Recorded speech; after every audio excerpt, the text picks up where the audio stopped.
I was thinking about it, and if there is one region that casts fear in the heart of every would-be sommelier, it's Burgundy. On the surface, it's not that complicated. Burgundy sits in the middle of France and specializes in just 2 grapes. It's easy, right? And yet, if we were to hone in on one region that's had the greatest influence on defining what fine wine is, it's Burgundy. Hands down. Honestly, I hate to admit this is true, but France got something very right with Burgundy. So let's find out what we can about this place and its wine. So not only do you have a deeper understanding of this place, but you understand more about fine wine in general.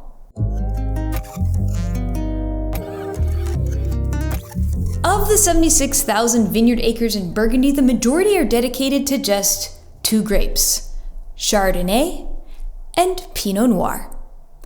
And since I can hear the keepers of Burgundy lore cringing, I'll admit Burgundy does more than just those 2 grapes.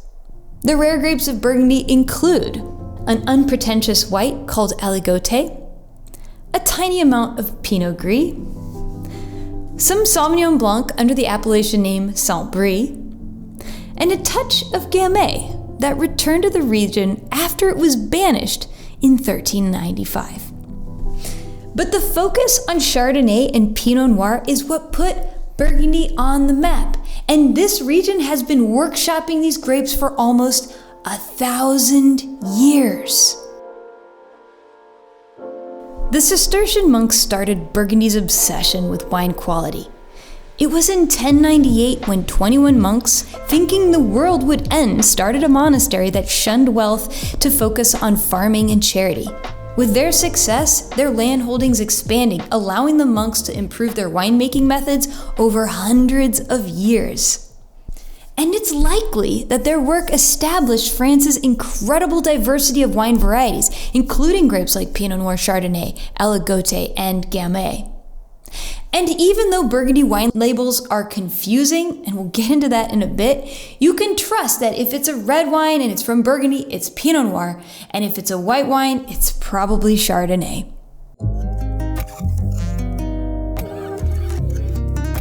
Burgundy's classification system offers a secret to finding good, affordable Burgundy wine.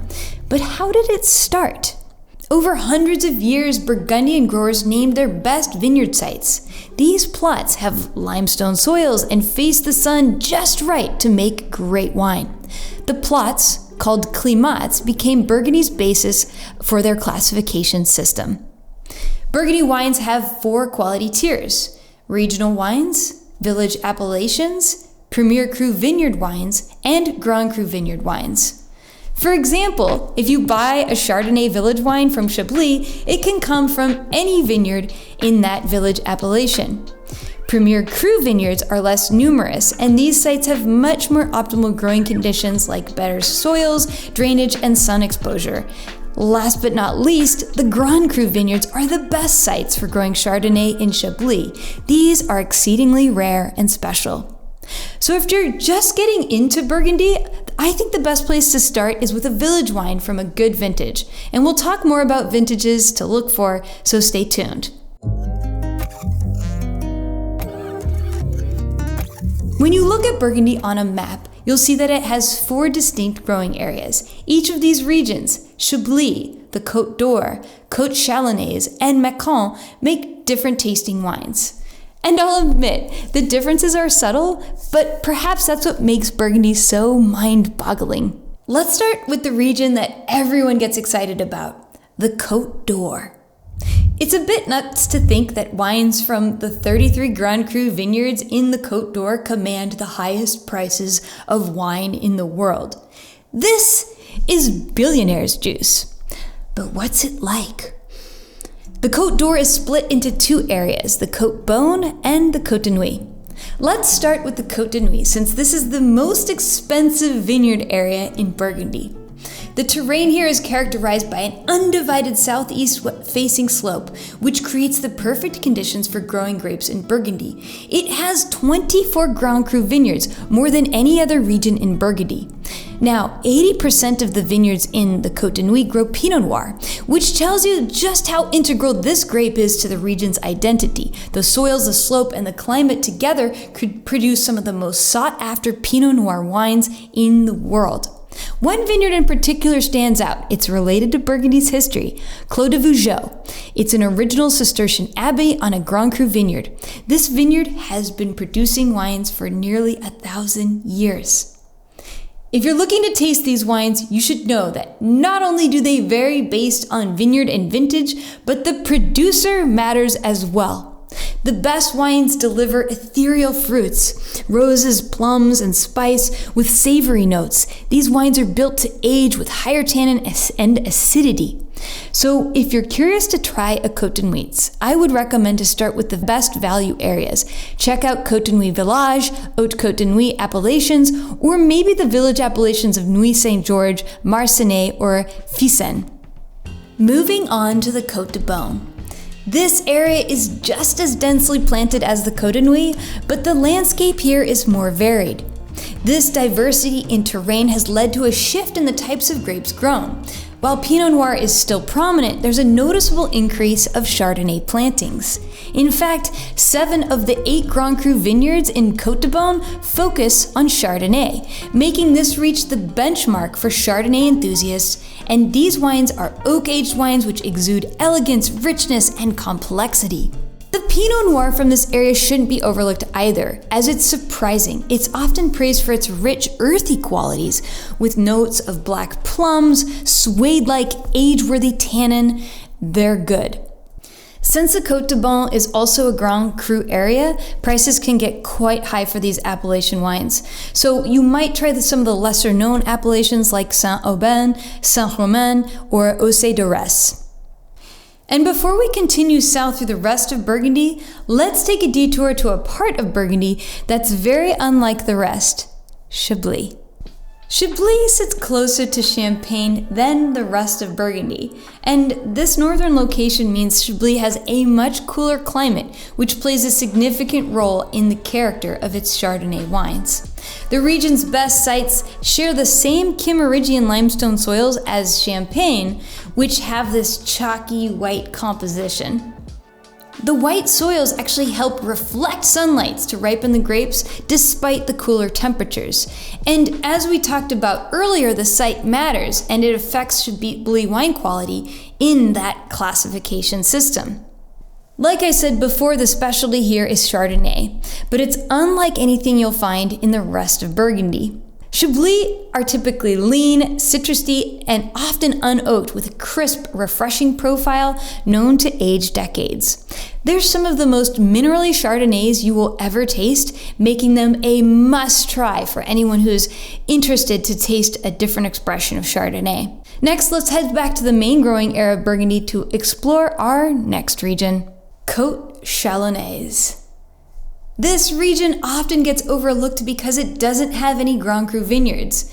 That's because it's a bit higher elevation than the Côte d'Or and thus a little bit cooler. But without that Grand Cru price tag, Côte Chalonnaise offers much better values. I would look in Mercury, Rouilly, and Gevrey if you love plummy Pinot Noir, and Rouilly because this is the center of Burgundy's Cremant production. Cremant de Bourgogne is made in the same production method as Champagne with the local Pinot Noir and Chardonnay grapes, and it's great. Lastly, for those of you looking for bizarre finds, there is one unique appellation here worth noting, Bouzeron. It specializes in a rare white grape called Aligoté, which most find to be pretty lean and flinty.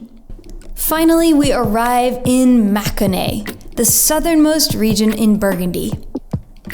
The climate here is decidedly different from the rest of Burgundy. It really feels like we're now in southern France. This is Chardonnay country, but the warmer climate here means harvest happens about 2 weeks after Chablis. It makes a riper, more peachy style of Chardonnay wines, and they're also inox, meaning stainless steel and no oak. The Mâconnais is also where some of the most exciting recent developments in Burgundy are taking place. In the last 5 years, 3 appellations have had their vineyards elevated to Premier Cru status, signaling a growing recognition for this wine region. This part of Burgundy is definitely an area worth watching.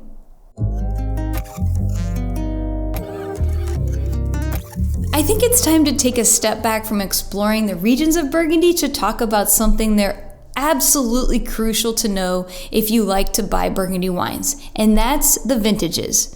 The year the wine was made will greatly affect quality and character in a wine, and this is especially true in Burgundy. For example, the 2020 vintage has been widely hailed as exceptionally collectible, and on the other hand, nobody's talking about 2021. Conditions like spring frosts, hail, heat spikes, and rainy weather during the harvest will greatly affect the grape quality and thus the wine quality. So if you're looking for value bottles, I would actually stock up on the good vintages because affordable wines will actually be very delicious, and you can actually get into really high quality wines on the not so good vintages because they tend to be more affordable on those less popular vintages. So those are my secrets on vintages.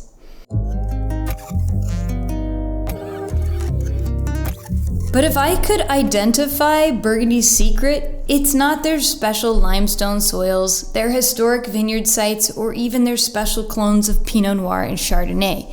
It's the people and the fact that they care continually. Burgundy has a history of not trying to be something it isn't and yet championing what it is. It's not the biggest, brashest wine of them all. It's subtle. It's elegant. It's demure. So that's Burgundy. Thanks for tuning in, and I hope you learned something. If you did, subscribe to this channel and you will get more. And if you want to go a step further, consider taking one of Wine Folly's online courses, from the Beginner's Wine 101 course to the exceedingly fun yet actually pretty advanced Wine 201 to gain those wine chops you always wish you had. Until next time, happy tasting. Go drink some Burgundy.